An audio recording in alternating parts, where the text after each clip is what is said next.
Nah. Oh. No, no. Yeah, where'd you go? Yes. All right. Hello, I'm Farrell D. Moore for your host for Write. And this time is my extreme good fortune to interview author Jude Matulich-Hall. Hello, Jude. How are you doing? I'm good. How are you doing, Rick? Fine, thanks. What inkling did you first have that you could be a successful writer? Well, I wasn't thinking about being a successful writer when I started. I just wanted to write.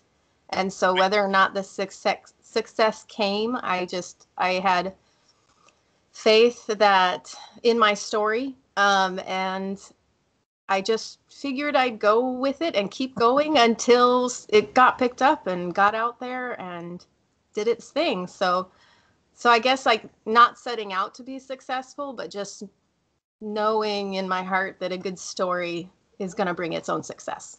Well, that's great. That's great. Could you give us a brief synopsis of your book, The EVERSTEAM Chronicles? Yes.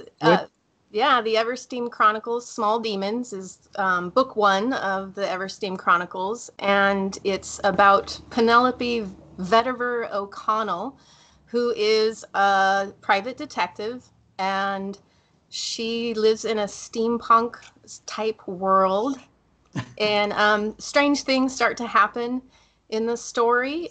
Demons start coming to the surface, and so she meets up with a ragtag team of other folks and takes a journey into hell to find out what's going on. Well, that sounds interesting. Where did you first find the idea for the characters of your book? Without giving away any specific names, but did you fashion your characters after people you knew, or did you just kind of create them out of whole cloth? I with Penelope, the lead character, I'm a huge Agatha Christie mystery fan. You know, I've seen and read everything that she did. And so I wanted to come up with a really cool detective character and write just a plain old detective novel. Right. And so it didn't start out as a fantasy world. It was just going to be a mystery. Mysteries are really hard to write. Oh So, boy, I know and that. yeah, and fantasy gives more room. And in a way, for me anyway, it's more fun to come up with the fantastic magical stuff. And the other characters just kind of came along. One of the characters is a Buddhist monk, and I've met many a Tibetan Buddhist monk, and I adore the practice and just amaze the culture and amazing connections. And so one of the characters is based on that. And of course, I had to have a demon in there that befriended the humans to help them out. And then a sergeant, which he's kind of what do you call that? When it comes to comedy, you have kind of the quirky characters. And he's kind of the straight man, just kind of, he's really great and he's good at his job and stuff, but he's a little fumbly and very serious. Yes. Now, by the way, I've got to ask you a question about the most controversial part of your novel. That is the journey into hell. What gave you the idea of the journey into hell? Well, the idea originally started, I had a dream.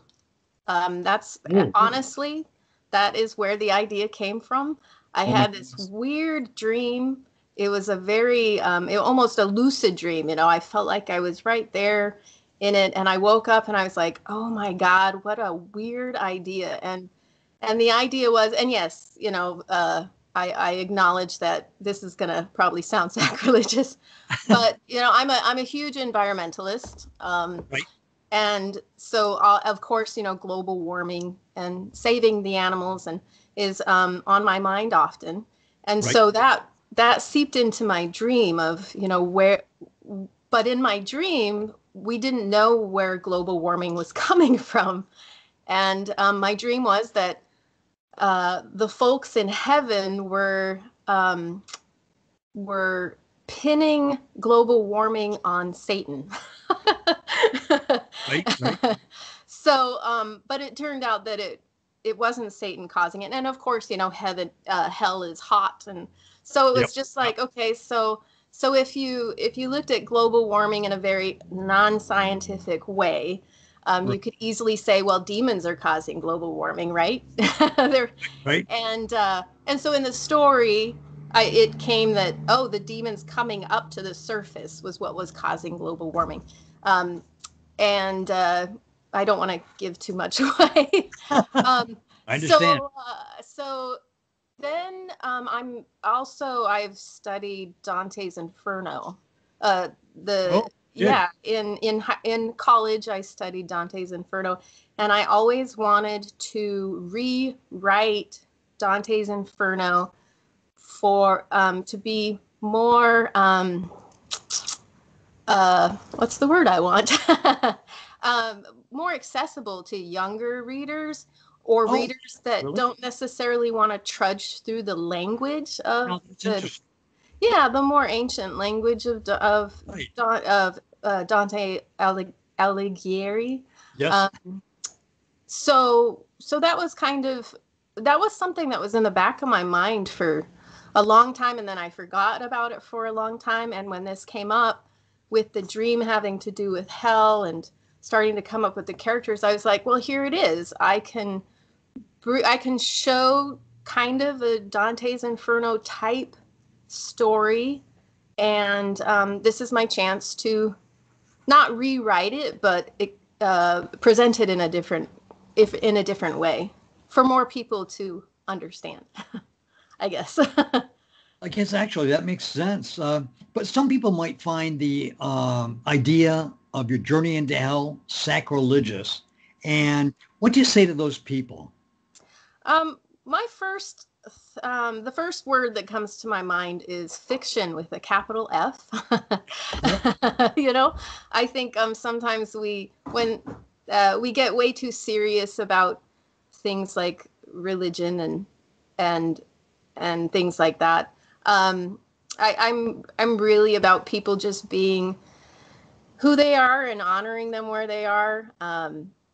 And if they don't like it, they don't have to read it. Well, that's a good point. If they don't they really don't have to read it. Yeah, and I think people need to take responsibility for their own opinions.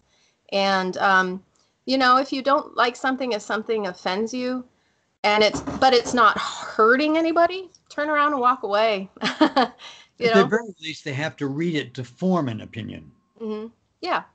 And see, if they turn away before they read it, I think they'll be missing out. I like to think so, because it's meant to be fun. Life's a stage, and we need to laugh about. We need to be able to laugh about those things that we take so incredibly seriously. Like, these are my thoughts. This is my opinion. My opinion is truth. It's meant to be a satire, and it's meant to just bring a little bit of joy, a little bit of funniness into those things that we take so That's seriously. what I came away with from reading your novel, that it was a satire. Yeah.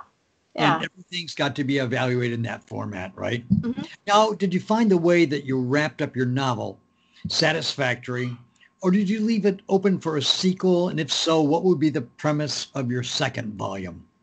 Well, I think I did end it open so that I could write more. The original mystery does get solved. So a little bit of both, I closed up the current mystery, so that's satisfactory, but I definitely left it wide open for a whole lot more. And so the second novel is actually a prequel to what led up further in the past to the event that takes place in Small Demons. So as opposed to a sequel, you're writing a prequel. Yes. Yeah. So interesting. And it gives more a look into the universe and how the materials work. In Small Demons, you're introduced to sparks, which are almost like a sentient rock. Right. material that they use as an energy source. But Yes. there's little ones and then there's big ones. And Yeah. I don't want to give too much away about that, but you get a bigger, a better idea of how they work in this universe and how important they are. They're very important in Small Demons. And the universe can't exist without them. And Right. so you just get a better idea of how they work and how important they are. And you, I guess what I did was I followed some different characters in the second book. Right. The working title is The Pirates of EVERSTEAM. I might keep that title, I might not. That might change. Yes. But so it's a small group of people that you meet in Small Demons. They help the main characters in Small Demons. And so the next book is about these pirates that helped the folks in Small Demons. But it takes place around the same time Small Demons does, and 300 years in the past. So, I guess part of the challenge is making it all fit together for you. oh goodness, yes. Yeah, Yeah. it's really easy to make mistakes. Yep. When you're coming up with lore and rules and laws of your universe. I have more than once messed up something and just was just like, oh gosh, I can't do that because this happened in Small Demons. I can't make this happen in this book. Yep. So it's really just about keeping it clear in the mind, taking lots of notes, lots of research into my own work, Yes. and just hoping that if I miss something, you'll catch it.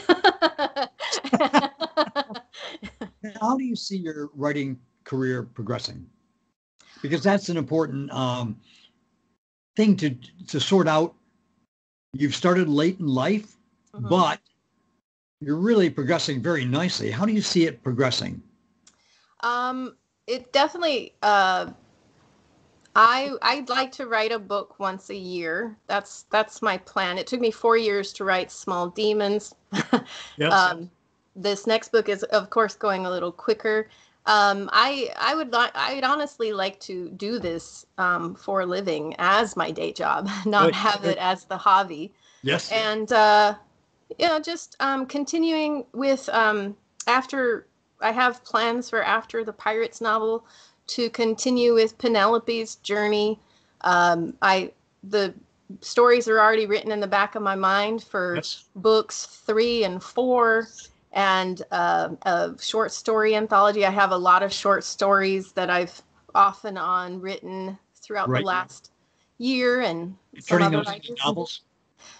Oh no, just an anthology of short stories following little side characters and going back in Small Demons, Penelope's grandfather. I talk a lot about Penelope's grandfather, and he has a whole history of amazing stuff he did with a little bit of time travel and Let's hope you write novels of them, right? yeah. Yeah, that's what I would like to see my writing career going, is that it actually becoming my main career. All right. Well, thank you for your time today, Jude. I really appreciate it, and the folks at home appreciate it. Yeah, thank you very much. Until the next time, keep writing. All right.